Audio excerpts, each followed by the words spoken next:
என்ன மேடம், கல்யாணம் ஆகி 3 மாதம் தான் ஆகுது, உங்க வீட்ல ஒரே பிரச்சனையா இருக்காமே அப்படியா? ஆமாங்க, எனக்கு மட்டும் ஏன் இவ்வளவு பிரச்சனைன்னு உட்காந்து யோசிச்சு பார்த்தேன். அப்புறமா தான் புரிஞ்சது, மூக்குக்கு கீழே இருக்க வாயை கொஞ்சம் மூடிக்கிட்டு இருந்தாலே என் வாழ்க்கையில பிரச்சனையே வராதுன்னு. ஜேபி, வாழ்க்கையில பணம் எவ்வளவு முக்கியம்னு சொல்லுங்கள். இந்த உலகத்துல பிறக்கணும்னாலே காசு வேணும். ஏன்னா இன்றைக்கு வயிற்ற கழிக்காம யாருக்கும் புள்ள பிறக்கிறது இல்லை. வாழ்க்கையில நல்லா வாழணும்னா அதுக்கும் காசு வேணும். ஏன்னா காசு இல்லைன்னா பெத்த பிள்ளைங்க கூட மதிக்க மாட்டாங்க. கடையில போகும்போதும் காசு வேணும், கல்லறையில் தூங்கும் போதும் காசு வேணும். மொத்தத்தில் காசு இல்லைன்னா மனுஷனாவே உன்னை யாரும் மதிக்க மாட்டாங்க. சார், என்னோட புருஷனை 15 நாளா காணல, எப்படியாவது இன்னைக்கு கண்டுபிடிச்சு தாங்க சார். ஏமா இத்தனை நாள் கழிச்சு இன்னைக்கு வந்து கம்ப்ளைண்ட் பண்ற? இன்னைக்கு தான் அவருக்கு சம்பள நாள், அதான் இன்னைக்கு கம்ப்ளைண்ட் பண்றேன். ஜேபி, நேத்து சென்னையில விமான சாகசம் பண்ணாங்களே, நீங்க பாத்தீங்களா? யோ மைக்காரரே, நாங்கெல்லாம் ஈரான்கார விட்ட ஏவுகணையே கட்டார் நாட்டுல மொட்டை மாடியில இருந்து பார்த்தவங்க. எங்ககிட்டயே வந்து அதை பாத்தியா இதை பாத்தியான்னு.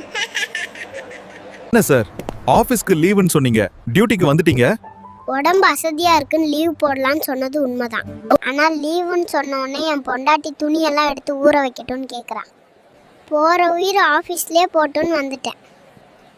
காதலர் தினத்தை பற்றி என்ன நினைக்கிறீங்க? காதல் தினமா மறக்கவே முடியாது சார். ஒரு 10 வருடத்துக்கு முன்னாடி ஒரு காதல் தினத்துல தெரியாம ஒரு ரோஜா பூ கொடுத்ததின் விளைவு. இன்னைக்கு வரைக்கும் பாத்திரம் கழுவுறது, துணி துவைக்கிறது, சோறு செய்யறது, எல்லா வேலையும் செய்ய சொல்றாங்க. மீறி கேட்டா தூக்கி போட்டு அடிக்க வராங்க.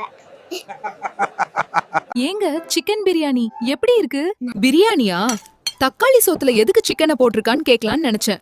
நல்ல வேலை தப்பிச்சேன்டா சாமி, இல்லனா இந்நேரம் எனக்கு பாலை ஊத்திருப்பா.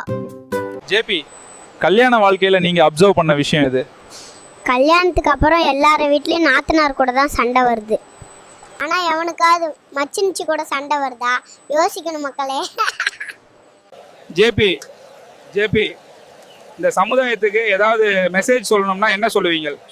பசியோடு இருக்கிறவங்களுக்கு சாப்பாடு கொடுத்து பாருங்க, நீங்கள் இறந்த பிறகு காணும் சொர்க்கத்தை ஒரு நொடி பொழுதுல நீ காண முடியும். ஏன்டா தம்பி, ஆண்களுக்கு முடி கொஞ்சமா வளருது, பெண்களுக்கு மட்டும் அதிகமா வளருது ஏன்? செடியா இருந்தாலும் முடியா இருந்தாலும் களிமண் எங்க அதிகமா இருக்கோ அங்கதான் அதிகமா வளரும். இந்த வீடியோவை உங்க பொண்டாட்டி இல்லாதப்ப பாருங்க. அவங்க கூட இருக்கும்போது பார்த்து எதனால நடந்தா இந்த ஜேபி பொறுப்பு இல்லை. கேமராமேன், என்ன ஷூட்டிங் போயிட்டு இருக்கு?